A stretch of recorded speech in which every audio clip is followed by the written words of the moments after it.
You talk about a revolution, most people think violence, without realizing that the real content of any kind of revolutionary thrust lies in the principles and the goal that you're striving for, not in the way you reach them. Just true. Let it ride. We want freedom, that comes from the throne. Want power in our hands, want to govern our own. They took land, took lives, left us hunger and bone. And Psych, I need you to do a little audio clip. Remember the thing that went down with me? You'll see it was me and David, and then you and War and all of that outside the headquarters that time, that fun day. Yeah. I honestly can't remember it all. I remember bits and pieces of it. I don't either. That's why I got quiet on it. Yeah.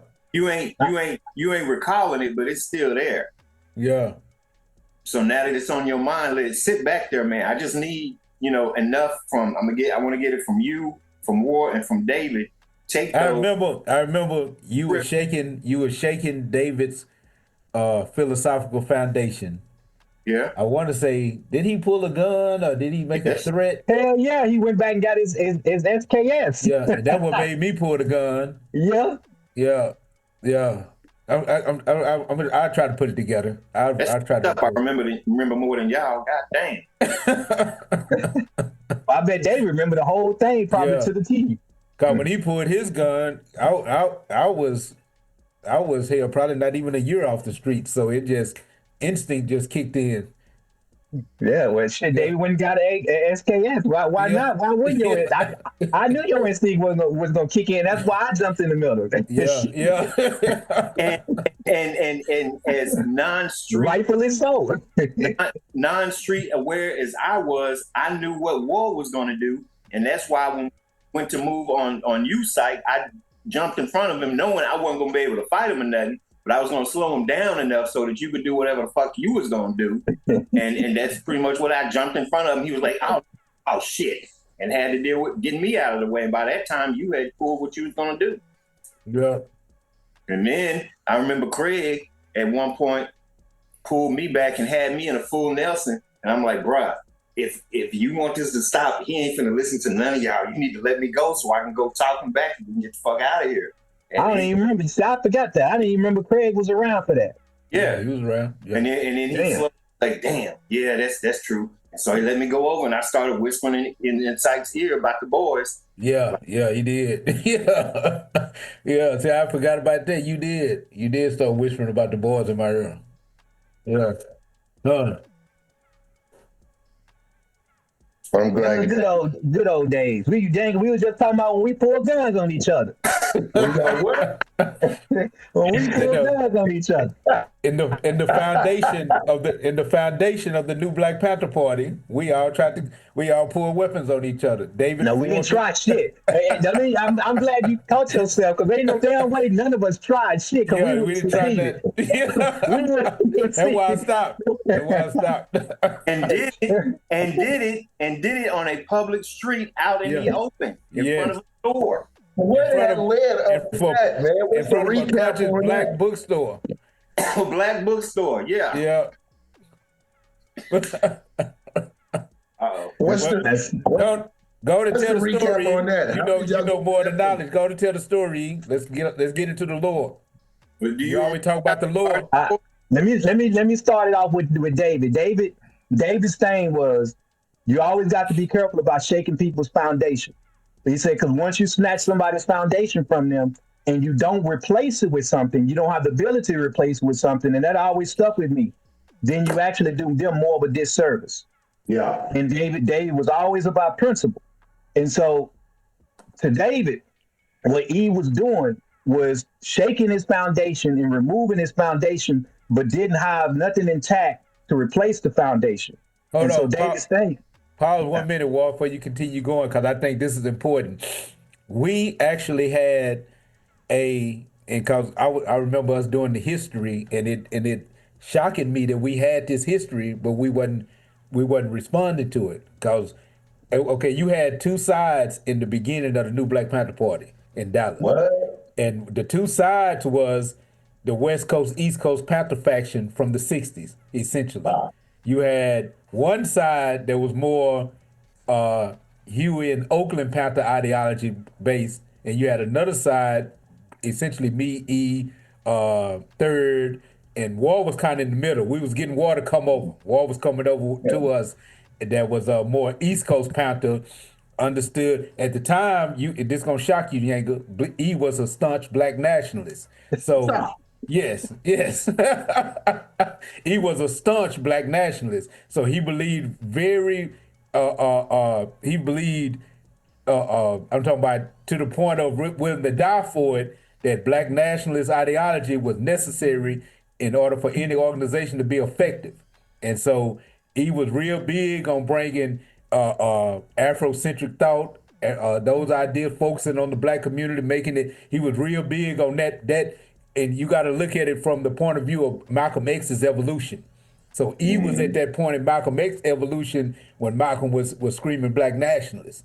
And so when we was bringing that to the party, and we was using, is it point number 5? We want to educate the teachers to document. Point five. We were using point 5 as the backbone of what we were standing on, and we had resistors to that. The psychological trauma that has happened to us is so deep that even when you're dealing with conscious revolutionaries, trying to get them to understand that we're African, that red, black, and green in your background, trying to get that across to people is seen as a psychological threat. And at the time, I don't even think the brothers understood that, because that was our big argument. We were sitting in a bookstore called Cultural Insights with all this cultural stuff around us, preaching point number 5, and I'm talking about he was kicking the door in with this black nationalism. And the Central Committee, Aaron Michaels, David Foreman, they was fighting back. They was fighting back against us. They was Huey and Bobby back in the day, and we was more Asada Shakur, Afeni Shakur. We were more East Coast. We was more that. So go ahead, Walker. Right. All right, man. There's no revolution without culture. Yes. But let me do this though. But I can't say, because Yanga smiled too much, so I need to wipe that smile out. That I was a staunch black nationalist, because you got to remember, by the time we met, like our first conversations, what rattled your brain was the fact that I was referencing Kemet, and you were like, "What?" and didn't have any idea of our actual culture. So by the time we had all met, I was knee deep in African-centered thought. I came from the college background, so we sat down, we were reading all of this, Kwame Ture, all of this type of stuff, and so it was all one big egg. I learned to see it and break it down into its constituents so I could convey different parts of it. And War said, I'm gonna check War. War said that he was shaking David's foundation without anything to replace it, and that's completely not true, because the same thing that was going on with Psych was the same thing that was going on with David. David handled it different. Psych saw what the fuck is Kemet and went and found it so he could come back and debate me and we could keep going. David had his whole background shaken to say that this is not us, that this is us over here, and he couldn't receive it as something to replace what he had. So it wasn't that there wasn't something there. That was my whole thrust, is we got to replace this bullshit with this good shit over here. So go ahead, War. Yeah. No, but that you're right. But his position was that you didn't have something to replace. Yeah, that's also. He didn't see it. He didn't see it. And I want to say this: his thing on not being able to see it goes into show me a living example of us as a people utilizing this in its thriving. David's thing always was, and this, regardless of even this specific incident, he basically used that as a precursor to talk to us about one of the things about that makes the Black Panther Party valid, is that our goal is to help liberate the people. But in the course of doing so, we have to have something in place we have to have a place that we're taking the people. And David always used to say, I don't know, I wouldn't know what to do with myself once we got there. He said, because my whole purpose is to get us there. He said, once we get there, my usefulness is over. Yeah, at I that remember him point, I saying remember that. him Yeah, saying, at that yeah, point, y'all can yeah, kill me because yeah. I wouldn't know what to do. My In job that is place. to get us there. Yeah, yeah. Go ahead, And see, boy. that's the trick. And I'm gonna let War go, but that's the trick when you look at this is that you can't physically see it because they destroyed it. Not Yep. only did they destroy it, but they destroyed the appetite for it. And that's the Man. trick. That's why we keep going in circles. Like with E, my need to do battle and how the weapons needed to properly do battle is what tricked me into getting it. Because E came at me with something that I didn't understand, didn't have any reference point of. So I said, oh, this guy's talking about things I don't understand. Let me go get this information so I can come back. But in getting the information, I converted myself because the information was so right and exact that I couldn't fight against it. And so that's when I started building on that level. That's when I started getting into those levels of study. And at the point, it's theory. It's like being in the Matrix and talking about Zion but never seeing it. You know, Yep. at the point, it's theory. And so that theory cannot make sense to a person if they're not doing the building and the studying and understanding what has happened to us and what we need to do to reestablish our foundation.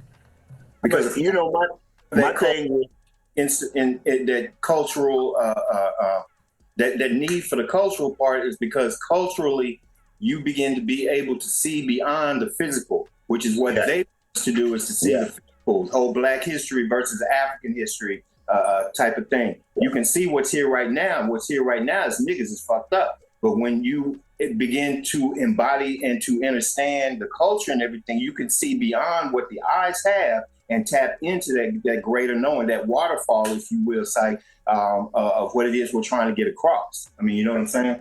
But, we got to tell this story, War, because Yang had a point. We're gonna I like what E said. You know, when he talks about, and it is so real, when he said we don't have the vision of it, and it goes back to what Syke said, and it goes back to what E is saying.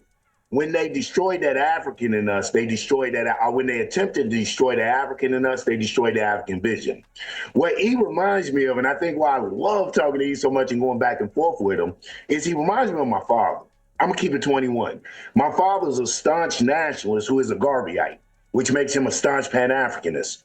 However, not UNIA. He explained the difference. Listen, I ain't UNIA, I'm a Garveyite. He said there's a big difference. And then, like, he didn't coin this term, but a term we used in my household in place of Pan-Africanism was universal or international African nationalism.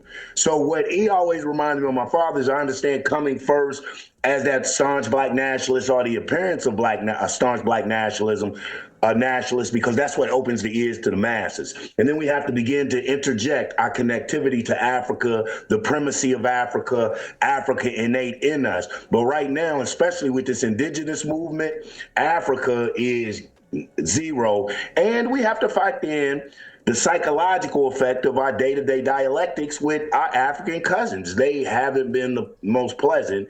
And in conclusion, I'm not gonna say a lot, some of the Africans coming over here are running from people governments. They supported America's puppets. And when these governments realize you were supporters of imperialism or so-called democratic capitalism, they run them out of there and they come over here. So we wonder why they don't get in our struggle, because our struggle is reminiscent of the shit they was running from. You know what I'm saying? They want the American dream. No, they think something's wrong with you. Niggas are lazy. The American dream, and they're coming to double down and reinforce it. Now what they're finding out is that we have a fascist in office. And like I said in my live, they're replacing our brothers and sisters, people of color, with European immigrants that are neo-Nazis. Them South Africans ain't gonna be like these little punk-ass neo-Nazis running around here. You're talking about people who were raised and embedded in apartheid, have a innate dislike for the darkie. You know, these Afrikaners coming over here, Austrian immigrants. So this is what I was telling people. They're not all of a sudden going to get this benevolent affection for Africans here in America or Black Americans. What's going to happen is they're just replacing the immigrants with more people that dislike us, and they're doubling down on white supremacy. But I get what you're saying. I said all that to say I totally agree. with the approach, E. I am a staunch black nationalist, though. However, that is going to open up the people's ears. And, all right. So and I know we're trying to let War tell the story. Let me add this. I'm gonna let War tell the story. And I think what be happening when it comes to this ideology, because and E has forgot this, because when War finna tell this story, me and E was suspended out of the party at the time. what? And when we were suspended, am I jumping ahead too far, E? Yeah, you jumped ahead. Let's get to that. Okay, all right. Let me stop. I'm gonna let War go and tell the story. Yeah, go ahead, War. I gotta run to the restroom. Take off, War. All right. I can hear y'all. I'm gonna tell it as best as I can. I don't remember the whole thing, but the premise was David was always initiating that if we're not prepared to replace the foundation, then the last thing you want to do is remove the foundation. And so in David's mind, E constantly kept poking at him with this concept. So I think David just basically viewed what E was talking about as a theory and a concept. And so this concept that sounds good on paper, that looks good in the book, but don't have a tangible foundation anywhere. He felt like E keep poking at this, but it don't have any power. So it all led up to how David would tell us that if you take somebody's foundation from them, then you will unleash a monster. I'm paraphrasing. I don't remember his exact words, but basically, you're gonna awaken a monster, and when you do that, you're gonna basically create a war or create a fight that you ain't ready to fight. And he kind of kept poking at that point, E. And so David felt like he had enough at this particular point in time on E bringing up this foundation and trying to shake his foundation. So he said, I done told y'all what happens if you take somebody's foundation from them and not able to replace it with something. So it all led up to him saying, well, at this point, fuck it, I'm gonna show you. I'm gonna show you what happens when you take my foundation from it. And though he went out into the car and came back. Well, I don't remember how far. I don't remember the whole detail. No, we were outside because the meeting had pretty much wrapped up and whatnot. And so this started developing outside because remember at the bookstore, everybody parked. It was a real tiny parking lot. So everybody's cars were pulled up right in front of the door, basically. You know, there was just the door, the sidewalk, and then our cars. So we were out there extending the class, you know, after hours like black folk love to do. And we used to do that all the time. Once the meeting was over, we'd stand outside and just build. Go ahead. Yeah. On this particular one, like Ward was saying, I'm doing this, you know, shake your foundation shit. Like, and in my head, I remember thinking, this dude thinks I don't. How was it? Basically, he was intellectually punking me because he's basically telling me that I don't have shit. That what you're talking about ain't shit. And I took that personal, like, I'm gonna show you that it ain't shit. And if nothing else, fuck it. Not only that, but as if I've never had people try to hurt me because of what I'm saying. Like what David did to that extreme, that was new. But for people to want to do me physically harm for saying it, been there, done that. So in my head, there was this element of, nigga, you ain't said shit. What? Right. That's where we were. And so at this point, you guys gotta document this for the integrity of our development, man, for real. I don't know who's right there. Like I said, we were out right by the car. So David went and got his shit. He had that green van. He pulled his shit out.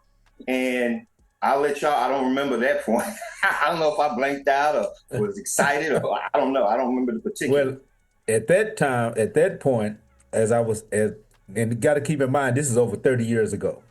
So I was in the beginning of my development. I was in the beginning. I think I met War in 1995, actually. I went to jail on a murder charge in 94. When I came home, came home, War was around my circle. And my circle was essentially gangsters. Damn. So War was around, and they had brought War around. And everybody told me about War. Like, man, we met this brother, man. He's on this. This is a good dude. And everybody was telling me about this guy. And so that's when War came into the circle. And that's how I ended up meeting E and started coming around everybody. But I was 100% fresh out of the streets, grassroots to the core. And when I was coming up, one of the things that was happening. This is the crazy thing about culture, and whether it's a mutated culture or not. But this is the thing about culture. Our OGs had developed us to kill. That's what they developed us for. At the time, if you was a juvenile, you shoot somebody, your mama can come pick you up. You gonna get off. You'd get off. So they developed us. We was the shooters, and they trained us to respond to that type of threat in one way and one way only, and that is the shoot. So when that happened, and then I looked at E as a close brother of mine. He was very close to me. So when that happened and that threat was placed on 3, then I was activated essentially. And I don't remember exactly what all took place because he just reminded me. I know I pulled mine out, and that was the following week, because that shit happened with David pulling it out, and they were there because he never pointed it or anything. He just got it out, and I think War and the other fellas kind of like, nah, bro, nah, and pulled him back. You was hot because the party said. Matter of fact, David said, if you try to do harm to a Panther, you die. Yeah. And then for him to turn around and do this shit, okay, what's the rule? Y'all supposed to have apply it. So the next week, you want to prove a point. Like, okay, he did that, nothing happened. I'm gonna do this. You knew what you was gonna do. And so when we got there and everything kind of developed and evolved, and you did yours to test it, to say, if that's the rule, that you do no Panther any harm, what is the punishment, and make it stick. And that's where we War turned around because of what happened. Let's see, you was going. So I didn't even remember it was 2 different weeks. So I didn't even remember that. 2 different weeks. Yeah. But at any rate, you pulled yours out or started to make that move. And this is why I tell you, we were in sync, even though we hadn't been around each other that much. Had like years or anything like that. But I knew the moment you moved in a certain way or whatever it was, where you were going and what you were going to do. And I knew that War was going to, and fuck everybody else. Nobody else was a threat. Nobody else was going to be able to get in and start, because I know War's figured this out too, that this is about what's going to happen because he's been around you. So I knew War was the one to stop. I knew I couldn't stop him, but I knew I could slow him down. And so when he started to move toward where Syke was going or to try to intervene with Syke or whatnot, I dove in front of him. I had kind of placed myself, well, I'm proud. I was being strategic. I had kind of a particular position, so I was close to War because there was no beef and no static. We was cool and everything, so it wasn't weird for me to be over near him. And so when he went to make his move, I just jumped and just basically became dead weight in front of him so that he couldn't at least stop Syke from executing what he was doing. Right. Matter of fact, I think you've mentioned at one point, we talked about this before, that you weren't expecting that. That right. You didn't realize that me and Syke had developed a relationship to that degree where we were operating like that. Either we planned it out or we just fucking knew, and we both hit our roles. I'm going to tell you something else you didn't know, E, and War may or may not ever told you this, but we never actually saw you as a military threat. So we never, I know. So that's why you was able to slide in. Yeah. We need to eat. You and I need to start the official club. I get the same thing all the time too. I get the same thing. Some of the most dangerous little people walking around, we don't have that persona. Yo, we need to start a club, man. I get the same thing. Yeah, but Yang, you used to be a gang member. He's always been a nerd. You used to be a gang member. He was a nerd. Yeah. Oh, that's what he did when he got his Pan-Africanism through the scholarly approach. Yes. Panthers come from three major places: military, college campus, or the streets. He is the college campus. And what I love, why I'm telling you guys, I don't know, War, one of you guys may have to collabo. I'd love to start, help proofreading it if you need me to. We need that history documented. because the fourth development, the new Black Panther Party, is a development. And if we're thinking about our progeny, if we're thinking about the integrity of history, let's think 30, 40 years down the line where this story needs to be told and the lessons can be learned from what Sundada Alcola said you guys did. We all do. We bring in thuggery. Before we're, Frantz Fanon said the revolutionary is a type. We have to come into a revolutionary type, and we bring these imprints and influences from the thing, and we think our enthusiasm and our passion for revolution and taking on the moniker of a revolutionary group is all that it takes, and we don't go through the actual transformation. I think I'm glad to hear this because there was an incident in Atlanta when we pulled guns on Hashim now. So that thuggery is a real thing that exists within the Panthers. And even in this wave of Panthers coming in, man, that's mainly what I saw. I'm looking for their eggheads. I'm looking for those people we can give the ideology and entrust the integrity of Panther history to, Pantherism. But man, the ones I see to me, they just don't meet the mark. What do you think about them? And I don't know if any of you other brothers have met some of the next wave intelligentsia that may be coming in, but I'd like to know what you guys think of the next wave. Well, to me, the next, when I look at the next wave, the fifth development, basically what we're talking about, I don't see that they took to us the fourth development properly. In the third development, those that are around, to me, they kind of skipped the fourth development, or think that they replaced it as if it didn't have value, and didn't do the proper research or the proper guidance, and just went over us and went straight to the third development, and went to the third development folks that didn't like the fourth development. And so therefore it's like you went to the grandfather but went to the grandfather on mama's side that didn't like that they got married in the first goddamn place. And so you getting all of you getting a tainted version of who your pops is. And so therefore I don't respect them, and so I'm going to teach you all of the wrong lessons.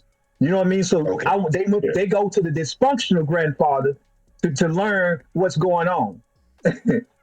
Go ahead, E. Hey, like you a horrible moderator, man. You let Yanga hijack the conversation, man. We supposed to be trying to push through some of this lore, especially since you got to get out. Not that that's not a good topic for a conversation, but I know you got to get out of here. Yeah. And I'm planning on taking all of this and start feeding it in to what we talked about as far as the scripting and all of that later on. Well, I let him go because he is talking about something that we've been talking about, is that we have to actually document this and make this a part of, like you call it, the lore. We have to make this a part of the lore and the history. And that's where, when he asked the question, that is what happened to them. We didn't develop the lore. We didn't pass it down. And at a crucial point, I don't know if the universe did this, I don't know what, at a crucial point, major factors tore it apart. We brought Dr. Khalid in, and I'm not saying he tore it apart because he could have been a great asset. But then some of the dudes, and I'm not saying this in any kind of braggadocious way, but some of the dudes that was the major people that was pulling together the ideology, me, you, and War, we ran into something that actually forced us away. I went on hiatus. War had his situation where he had to vanish for a minute. You was left with the chapters, but everybody was going against you, and then they split. And then you have all these formations now. And even when I was on hiatus, the major thing I was doing with the Uhuru Shule, I called it that, and this kind of goes to what Yango was talking about when he talked about this generation, understanding this generation and the words we use. You know, before I went on hiatus, before I went to prison for that 17 years, I was using African. I was calling us African. I still know we're African. But I went back to calling us black because I was talking to dudes in prison, and they did not know what I was talking about. They did not know who I was talking about when I was saying African. You know, because in prison, you have a lot of Africans and that work as guards. The reason for that is that one of the conditions of them having a visa is they have to have a job. One of the easiest jobs for them to get is prison guard. So these guys come over here for the education. They get the visa and they have to work while they're doing their education. And a lot of them, I'm talking about, when I say a lot, I mean, like you can walk through the black community and expect it to be, the stores to be ran by a Korean or something. That's what's in prisons. And I took one as a mentor. His name was Mr. Begimbe. He's the one that helped me develop my mathematical skills. This dude had a master's degree in mathematics, and he was going for his doctorate degree. This dude was sharp. And one of the things that he told me while we was talking, we used to sit at the table. I'm talking about this is a prison guard. We used to sit at the table and we used to just build. And he told me that one of the reasons that he liked me so much is that I knew who I was. He told me that the problem with them and us here in America is that they feel personally offended because we don't seem to know who we are. Not only do we not know who we are, we'll prefer to identify with our slave master than identify with the people that we came from. And he say it's refreshing for him to meet somebody that was born here and they're from here, but actually embraced being from there, that actually accepted that I was from there. He said that's why he took to me. You know, other dudes, he wouldn't even talk to other dudes. But he would sit with me and he would build with me because he told me he explained like this. He say he used to talk. He looked little short dude, looked like a little turtle, bald headed, old man. And he told me he said imagine. He said, where you from? I said, I'm from Dallas. He said, imagine being from Dallas and you know other guys that's from Dallas. They went to school with you. They did all this with you, but they like to claim that they from Los Angeles. They do not want to claim they from Dallas. How would you feel about that? You know what I'm saying? And he was like, that's how we feel about most of y'all because you prefer to identify with your oppressor than identify with your people. You know, and that's what his concept and ideal was. But I stopped using African and started using black so I could reach those dudes I was talking to just to bring them back over to African. And let me make this point. And when I created the Uhuru Shule, I didn't call it a Panther because Black Panthers are considered a security threat group in Texas prisons. So I had to create something else to develop that revolutionary concepts and all the ideas that we was talking about and fighting about in the new Black Panther Party before I went to prison. And most of those brothers already accepted the idea that they was coming home to join the Panther chapter. But when I came home and I saw all this fractionalism, I couldn't in good heart and good standing lead these dudes into this. Cause it was a mess. It didn't make sense to me. You know, and I was very disappointed because the whole time I was down, I didn't make a decision that I wasn't going back into the Panther Party until I got out of prison. I had my whole idea was I was coming back into the organization and continue functioning. The whole reason I did all of that is because when I went to prison in 2001, the most saddening thing for me is that how can I still be effective in this movement? That's what I was sitting up thinking about. With all that time, I was thinking about how do I stay effective? And that's where I came up with the Uhuru Shule, the manhood study courses, the things that I started building there because I was just still trying to be effective. You know, I was still trying to be active. To me, not being active was like the worst thing that could possibly happen for a revolutionary. Is for me not to be active. And that's why I studied dudes like I looked for everybody that had been to prison. Malcolm, Nelson Mandela, all these dudes, Mumia Abu Jamal. I wanted to know what they did and how they did their time.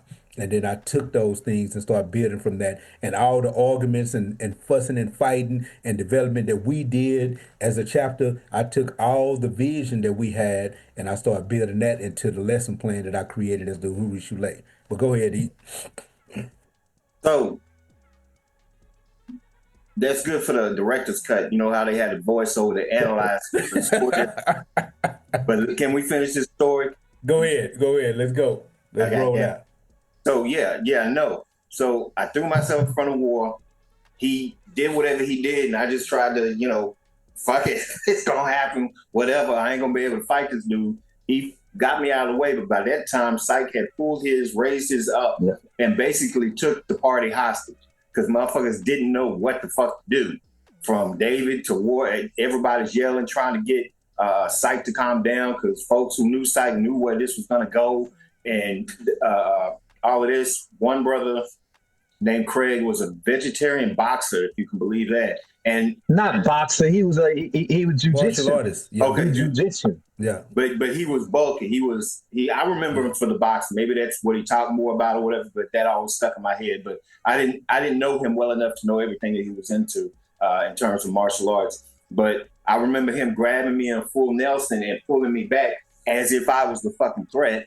And while everybody was yelling, trying to get talk Syke back in and whatnot. And so I told this brother at some point, I was like, y'all are not going to be able to end this the way you want to end this. You're not going to be able to talk my man down, da-da-da-da-da. If you want to stop this, you need to let me go and let me go over there and talk to him. So I guess he felt like, okay, this dude is calm. He's talking or whatever. Or like, fuck it, we ain't got no choice. But he let me go. And I was able to go over and whisper some particular words in Syke's ear to start bringing him back in from that ledge. And we hopped in I believe it was your caddy at the time, and burned it back home. Well, remember that also, that by that time, that's when Syke had the gun pointed at me. Yeah, that's what I'm saying. And let me say this. This is I did not pull the gun as a threat or to make a point. Somebody was gonna die. My goal, I know. My goal, and I mean no disrespect. I love David to this day. I honor David, and I'm a whole lot more mature. He's my elder, but David was one of the first people I was going to kill that day. And War saved David's life, actually, because War got in front of me and he locked eyes with me. And I got the gun literally pointed at War, but with War locking eyes with me, that's what stopped. That what paused it enough for E to come behind me and whisper my son's names in my ear to bring me back. That's what stopped it.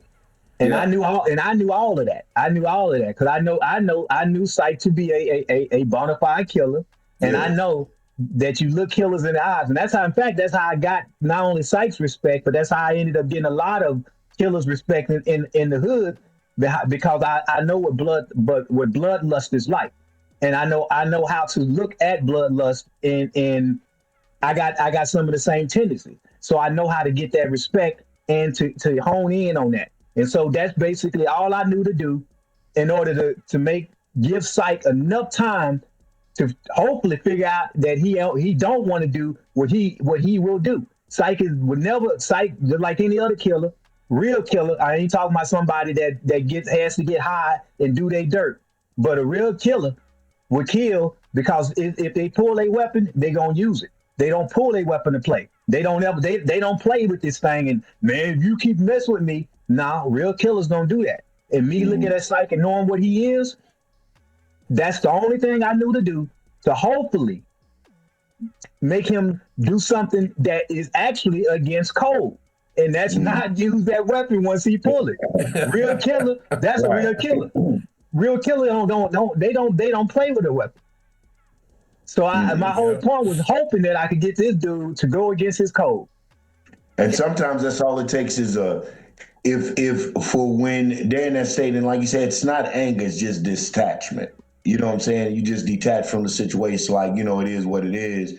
This is what's about to happen. It's irritation, it's frustration, but it ain't even like a big rage for me anyway. Yeah. So sometimes that second to allow, I don't know if it's a more rational, logical, just that second of, and I commend you for that, War, to know that. Not a lot of people can't do that. I walk down the street now and young men don't make eye contact.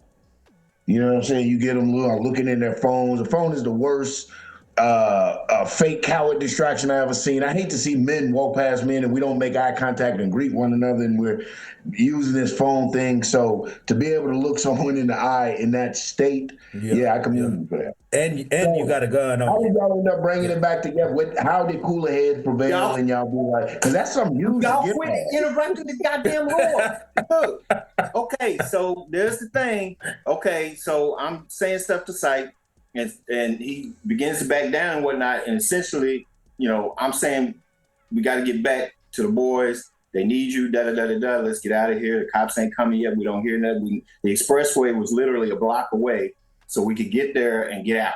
Now, I want to add this in real quick because it dovetails into this. Do you remember, Syke, the one time, the only time that you and I have ever had a falling out, basically? We've had debates and hot, heated disagreements and all that, but there was one time that it was like, fuck that nigga. Like, we was at the point that you and Third kind of, that schism that y'all had. Yeah. We were at that point, and to rectify it, I came over to your house and to the apartments. I asked you to come out and meet me like at the park across the way from it so we could have, squash this, have a conversation, da da da.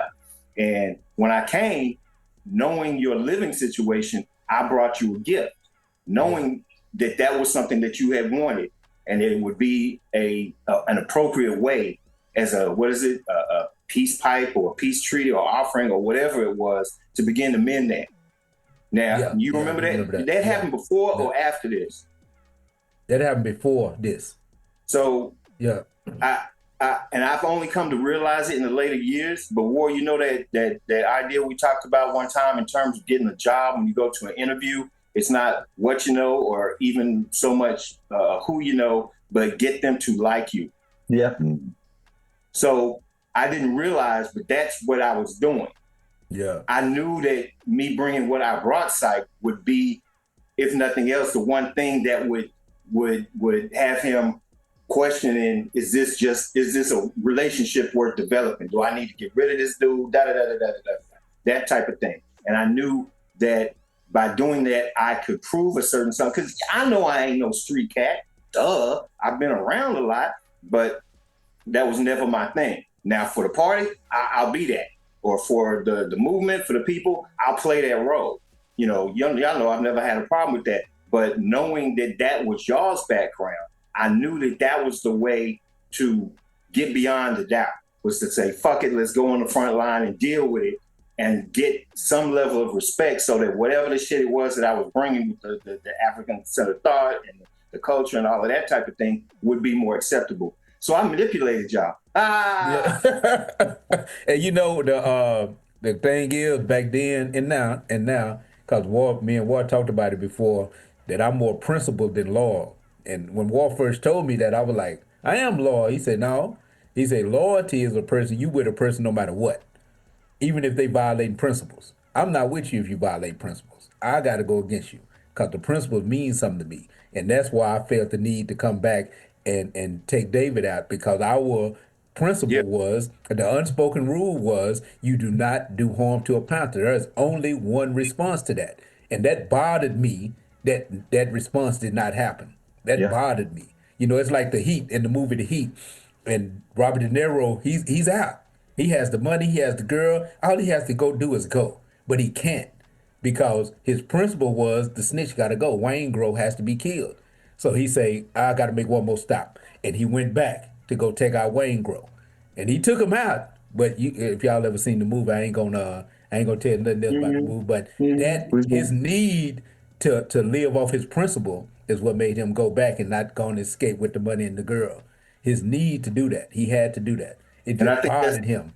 The underlying idea amongst all of this law that we're talking about, that particularly for the three of us, those principles were above everything else. All the little petty, whatever this and this, we'll get over that shit. This is what actually matters. Yeah. And because we recognized that and tested each other about it, we were able to see it and say, okay, this motherfucker is really about this shit. This is where I'm going to put my stuff. This is where I'm going to roll with. But after we left, I don't know, Ward, did you send us a letter or did you call us about the whole suspension and everything? I think I thought I did both. I think I tried calling, but I want to say I did both, because you have to put it in writing. So I'm pretty sure I did both. But you never filed us as expelled. See, that's what you did. I remember this. He never really filed us as being really expelled. We wasn't going to any Panther meetings. We wasn't going to anywhere where Panther functions was happening. But me and E, we kept building. And we were building a secret society for African people. And War was steady coming around checking on us.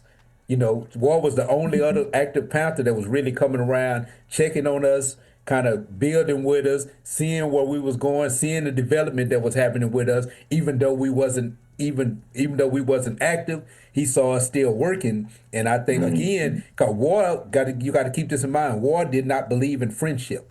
This was all about the movement. That's it. Right. It's nothing personal. I don't have no friends. Yeah. I'm still that way today. It goes back to what he said. It goes back to what he said about the principle. I think War saw the principle in action and saw these dudes serious. Even suspended, these dudes ain't laid nothing down. These dudes is still building. And so War brought us back. War brought us back in. How long? Yeah. How long were we suspended? What about a year? I don't think it was that long. I thought it was more like maybe 5 to 6 months or something. Yeah, War I brought it when think. War when Aaron Michaels stepped down and made War the chairman. One of the first things War did is bring us back and put us on the central committee. And Mm-hmm. while we was out, we was developing the major two things we were developing was the ideology and the organization's framework structure. And War brought us back and implemented what we had developed, and then added to those things. And us three became the brain trust for the organizational structure, the mechanisms, which was my baby, and the ideology, which was E's baby. And then War added the more revolutionary technical concepts to it, and we started Mm-hmm. utilizing those things as what we was foundating the party on at the time. And this is what me and E debates about because it's been so long ago.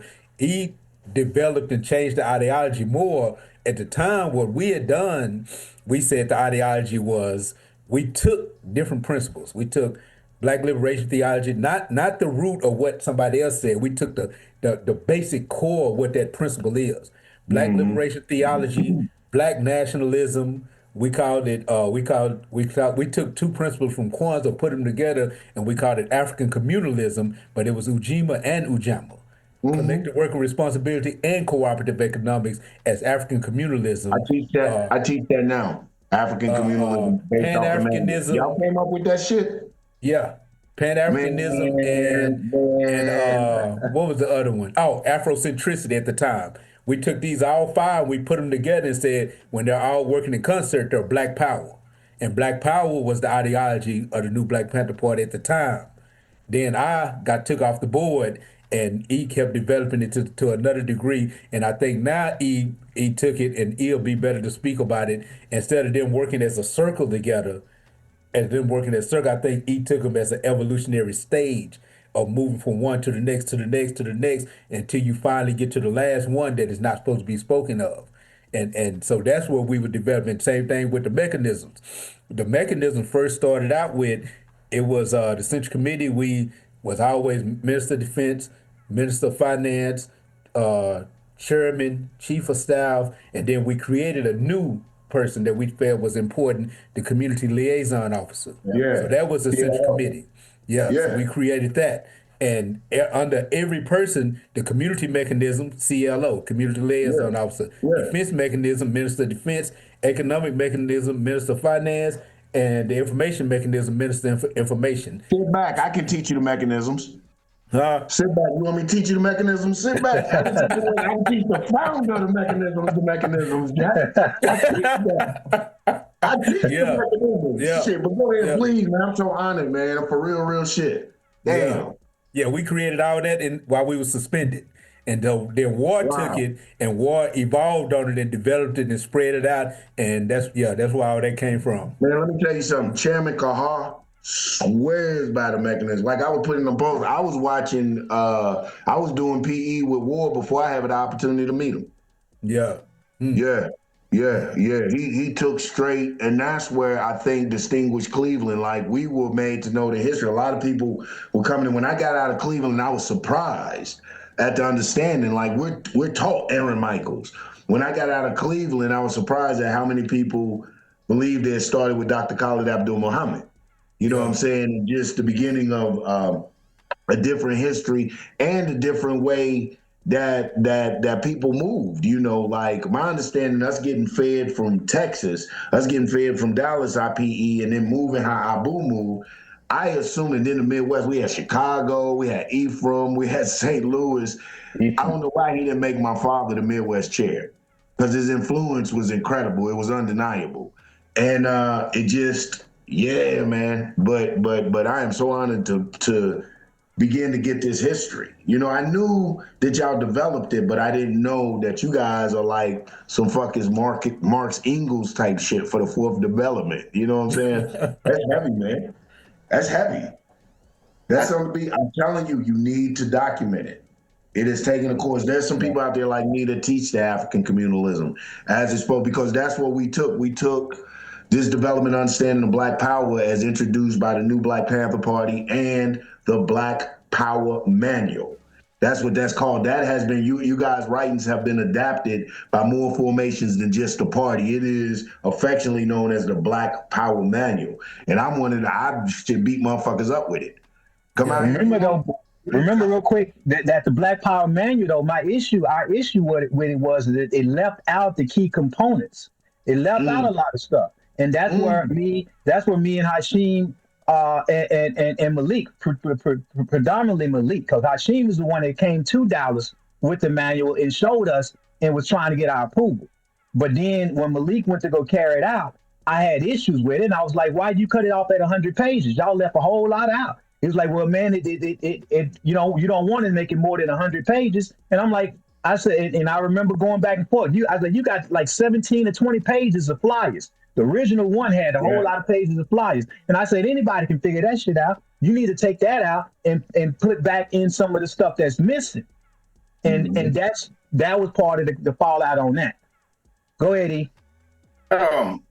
Since Syke brought up how all of those developed, I think what happened, Syke, if you do something with my finger, I'm gonna make a shape. But so if you just follow my finger, you're right. It is, for me, I started becoming more aware that the process is what it was we were getting at, the how-to. And mentally, the how-to for me at that point was, or became, beginning with Black nationalism, because it's your root, because it's your grounding, because you can look across the street and see a dude and say, "Oh, he Black." It's this recognition of something beyond your physical self, but still a part of your physical self.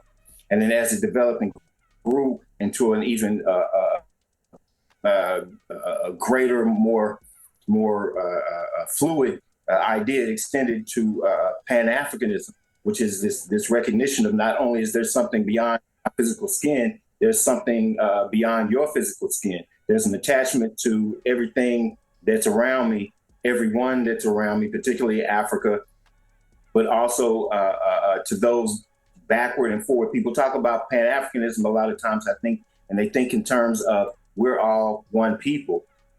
And we think in terms of geography, Africans in Africa, at home and abroad. But that also, if we extend it and understand it, if we say all African people are one people, that means the African people behind us and those going forward after us. So it travels as well through time, which again extends the recognition, extends the family, extends the understanding.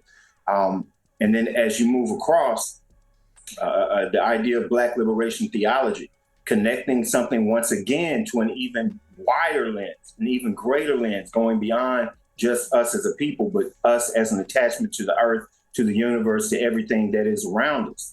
And having developed that mentality, we come back down into African-centered thought, which is an application of placing us at the center of our reality, knowing that we are connected to all things, and so that by making ourselves the center of our reality, we're actually making all things the center of our reality.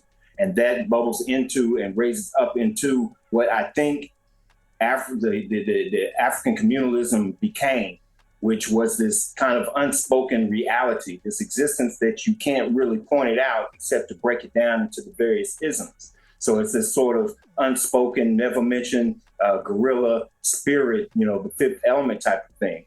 And if you look at the direction that each of those flowed, it begins with the earth, the Black nationalism that flows and develops eventually into the waters of Pan-Africanism, because we flowed across the water to get here, if no other reason. And that eventually develops into Black liberation theology, that being the air, because it gives us a greater, less completely ungrounded, the ability to move not just back and forth, but up and down in our reality, which again expands that, which collapses eventually into the reality of African-centered thought, which is the fire. That's the burn. That's where the change takes place. That's where the earth is scorched enough that now you can grow into this communal, this spiritual, this being that we were supposed to be. So if you look at the earth, the wind, the air, the fire, into the spirit, those are the isms: Black nationalism, Pan-Africanism, Black liberation theology, African-centered thought, and our ultimate reality of the all. communalism. Mm-hmm. So Mm-hmm. yeah, that was that. But anyway, yeah, so we got suspended for a while. Eventually, David come to your apartment site and apologize or some shit, and that's how we got back on track with everything? Yep. War came and he wanted us to come back. We resisted at first, and then David did apologize and essentially told us that we need y'all. We need y'all to come on with it, you know. And we made a decision to finally show back up at a meeting, and then that's when War hit us with, "You've been drafted. You know, you pretty much got no choice. We finna do this, Mm-hmm. and I need y'all on the Central Committee, and we need to move this thing where it need to move to." And so we went to work. We went to And work. and and David actually passed, which I think, I don't know the conversation they had, but Ward already made the decision to make me chief of staff. But David was chief of staff before that, and he actually did physically passed it. Told me basically, uh, hold everybody and hold everybody to accountability and do what need to be done. And for a lot of that, I would build with David or pick his brain about how to, be a chief of staff. And then I went into, again, I was real deep into structure, into organization. So I went deep into studying structure and organization.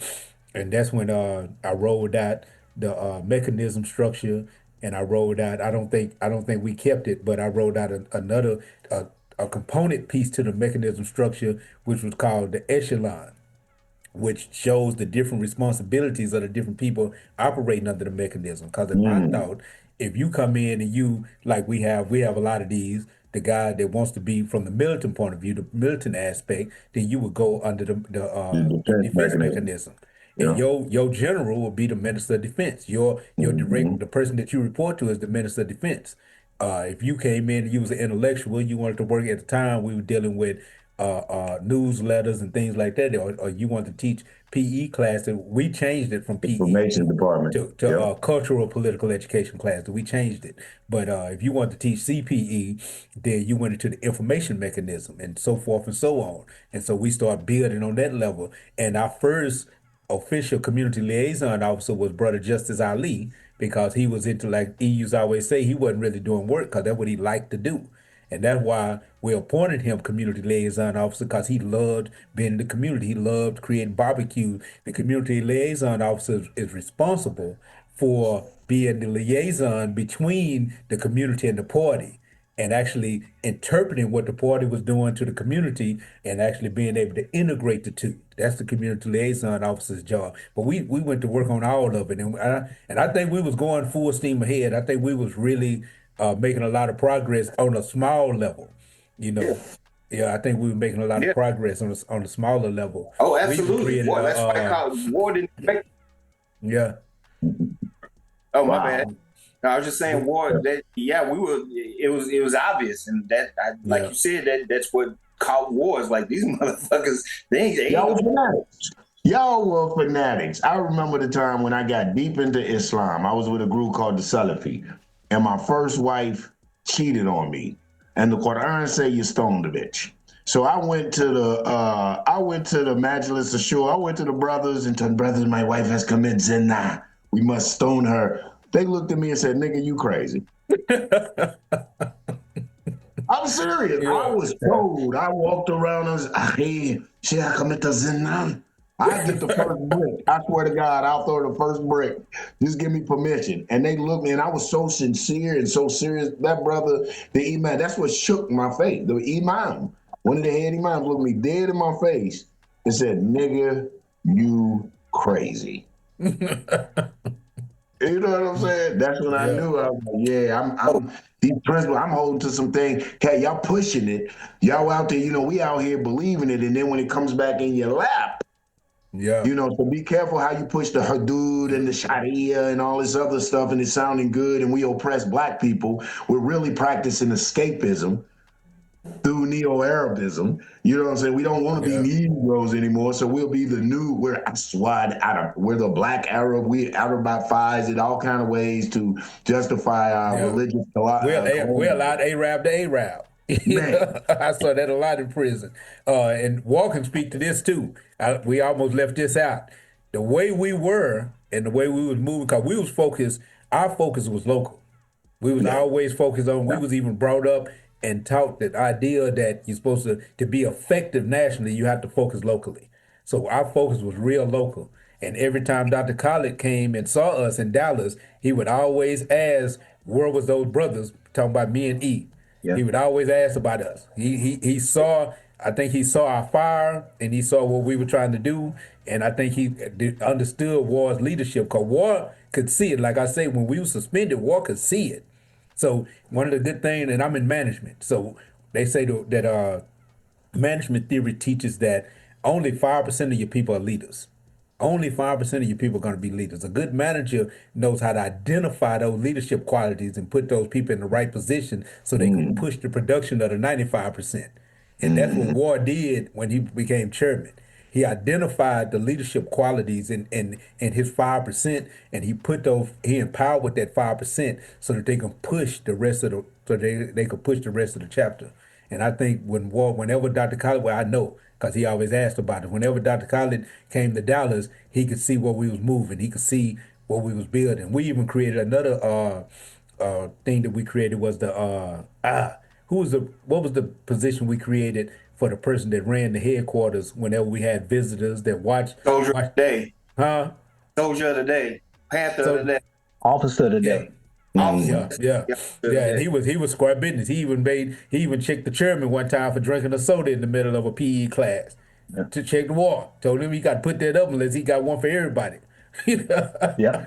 But yeah, we were serious. Y'all hold it. Y'all give me a minute because I gotta put some shoes on and stuff. Y'all keep Yeah, going. you got to be ready to take I off. get ready to go. Yeah. And to this day, that man who pulled out that K, because I was telling him he was African, all this other shit you're doing ain't working, is a staunch Pan-Africanist. He's been on the show before. Brother David lives down in Ecuador, but only because he was having trouble getting into Africa. I forget what the holdup was, but I believe Ward checked me that his initial direction, he wanted to move to the continent.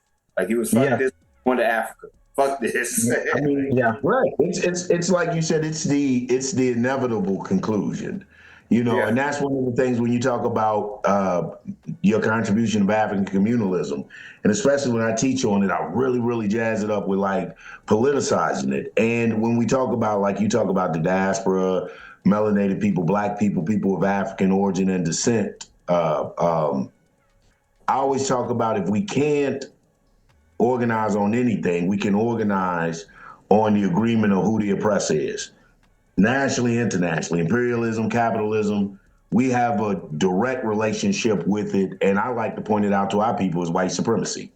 I think it's somehow, when you say the imperialism, capitalism, yes, for those of us in the know, but for the masses, when you say that white supremacy, I find that it tends to get them to want to either listen a little closer or investigate a little deeper. And then so that's what when going into the African communalism, especially global African communalism, Pan-Africanism, I point out that it is the global white supremacy that we're fighting, that we have to begin to divorce ourselves to a degree from our emotions as they exist now. We have to be real enough in the spirit. I'm all spiritual, I done got into that world, what we call shadow work. We have to be real enough to do the shadow work and go in there and face that colonialist devil that exists in us that still makes us inclined to things politically, spiritually, culturally, economically that aren't in our best interest. So doing that shadow work, recognizing that colonialism comes through like what you do, E, what brothers are pushing here on 48. Study. I think it's the biblical, and I know y'all don't wear the Bible. I think it says study to show thyself approved or something. I always hear this verse quoted to me, but that study into what do I call the spirit doing when you're going in that study, when they're going into this combat? But the spirit will eventually incline to that which is right for it, but it has to be introduced to it. And so when naturalism, black nationalism, a love for self, putting self first, that being the spiritual component of it, like you said, African centralism, and then politicized into our social culture interactions, our buying habits and stuff. Once you begin to line that, it goes into global African communalism, Pan-Africanism, capitalism is the inevitable conclusion. But you can participate with your dignity and your integrity and all of those things because you have, it's like what we teach in the Panthers. We teach local autonomy, the power of locally. That's nationalism as far as nation is concerned to me. We first have to establish a local autonomy, you know what I'm saying, empower ourselves locally to fully be able to participate in global. I mean, we should participate, but to really have a stamp and a mark with our participation and why we're participating. We don't want to go free all these lands and then have to come back to the seat of imperialism and this devil capitalist. You know what I'm saying? We have to begin this struggle, this conflict, and the way it may look right here on the shores of North America. Thank y'all for letting me get my preach on. I know I'm preaching to the choir, but But this is going out. Shit. Yeah, this is going out. So one thing I want to say, because I want to be able to end the show kind of like how we went into it. The deal is what's missing.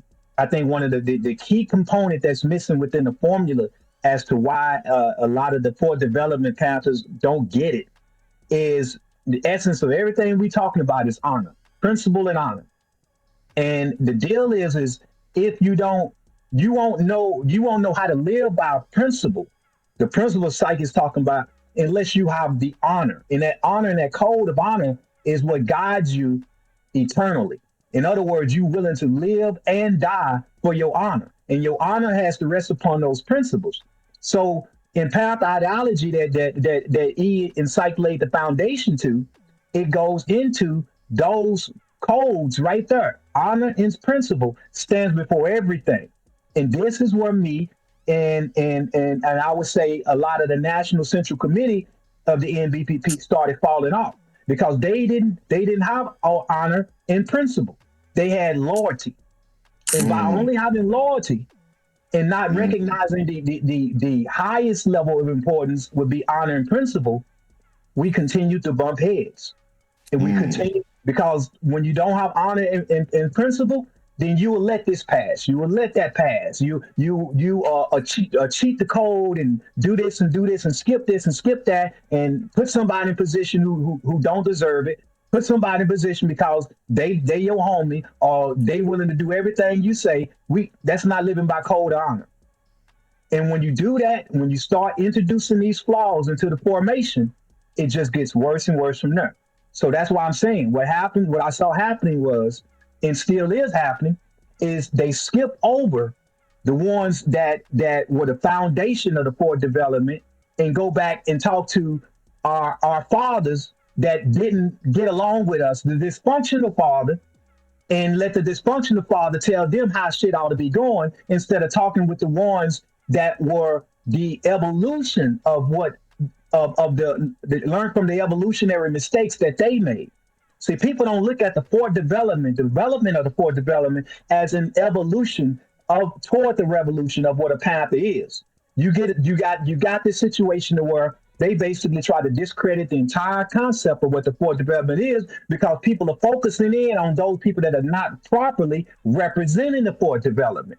And so now that the fifth development comes in and they don't have access, at least they don't think they got access to those principles and those honors of what made the fourth development, and they have skipped over that, they automatically going to be on the wrong foot because they're dealing with people in the third development that did not learn from the lessons and mistakes that they still banging on between East and West Coast Panthers, and are dealing with fourth development, some of the older fourth development Panthers. When I say old, I just mean people that have been around. They've been around for a while, but they never stood on the principles and the honors. And so because of that, now you got in the fifth development has all of the wrong ingredients and they're starting over. They're starting backwards. But like Psych would say, hustling backwards. They hustling backwards. And that's what we're dealing with. And because you guys, the fourth development, you founders are going through what they call the third development going through. y'all got some new Black Panther water boys and water girls, and because they've been around, the longevity gives them seniority with certain amount of this wave. So you got those that are skipping the fourth development for any guidance, and then you got those that think they're representing the fourth development, but they've learned from latecomers to you guys, but OGs to the next wave. You know, I got a few pictures with y'all and shit, you know what I'm saying? And so it goes a long way for those that don't know. So you're right, man. It's man, I love to be on that project of helping rectify, and then, like I said, man, ensuring the integrity of history, especially a Panther history. But that's a task. The People's Black Panther Party is on that, Yanga. You are right on. Right on. Right on. Because that's it, man. That's what we teach, developments. You know, and I think that, and I try to, and it's a shortcut. If I think if the people begin to just start incorporating it a little bit more in their teachings, it'll give them a little bit more, if not direction, clarity about what we're attempting and the evolution of the Panther. Whether you agree or not, certain processes, procedures, and evolution, I think are just necessary in the whole. They are necessary. Yeah, towards that's revolution. The point. Yeah, and so that's why what I was talking about before Yanga jumped on, reaching out and making that conversation that we chatted about a reality.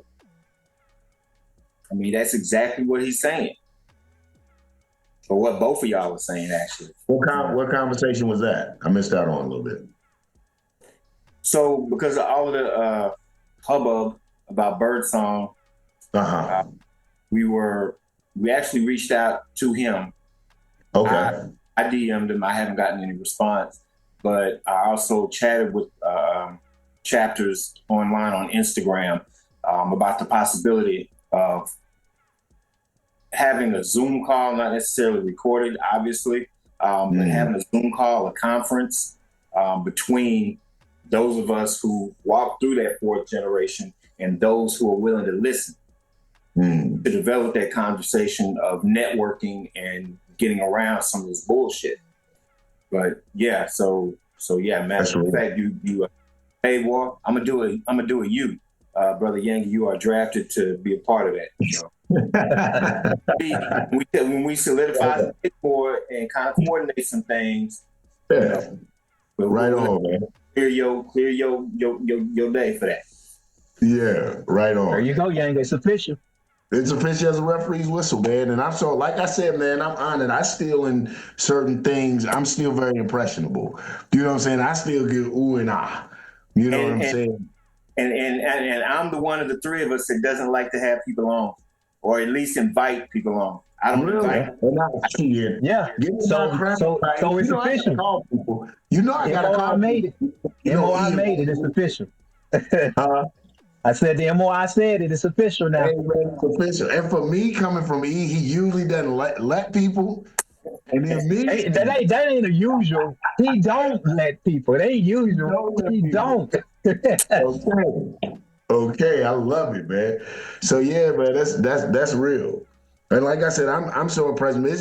It's an honor for me to be able to do it because I'm one of those who believe that this needs to be explained, it needs to be kept intact. And a lot of it is labor of love and commitment to my dad. I'm gonna be honest. You know, I mean, I feel like if I had to live through those stories and sit through corrections and this and that, then, and I'm the keeper of that, it also, I don't want to say burdens me, but it also gives me the responsibility to make sure while I'm cognitive and of sound mind, to watch the evolution, transformation documented and be able to put it out there. You know, like I was taught the developments, you know, so absolutely. So this is cool. Yeah. This is cool. And on closing this out, this is basically all we're talking about doing is passing that baton, the sage baton, passing the baton, the proper passing of the baton. And that's the thing. We don't do that. We don't pass the baton properly. And so in dealing with the fifth development and where they are, they have to be at a position to where they can receive it, and they can't receive it if they can't match my pace. So the deal is I as a pacemaker, I cannot slow down to hand you the baton. You need to be able to make it in that synchronization and pick it up, and that's what's not happening. So we have to get to a point to where we as formations, as keepers of the knowledge, keepers of the principle and honor, be able to get them to run the race properly. But with that, we got to close out, folks.